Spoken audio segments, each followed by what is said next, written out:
Imagine you're buying a used car. You agree on a price of $10,000.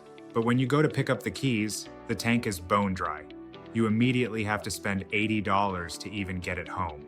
In a business sale, that gas in the tank is called working capital.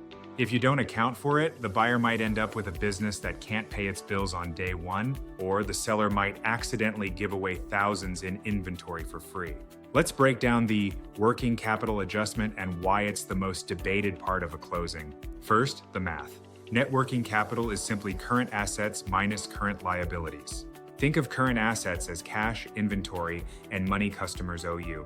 Think of current liabilities as bills you owe suppliers and short-term debts. The adjustment happens in three main stages. First, setting the target. During the deal, you set a target. This is usually the average amount of working capital the business has needed over the last year. Second, the closing estimate. On closing day, we can't know the exact value of net working capital, so the seller provides a best guess estimate. If the estimate is higher than the target, the buyer pays a little more. If it's lower, the price drops. Third, the true-up. 60 to 90 days after closing, everyone looks at the real numbers. If the actual net working capital was lower than the estimate, the seller writes the buyer a check. This is called the true-up. Why do we go through all this trouble? To prevent moral hazard.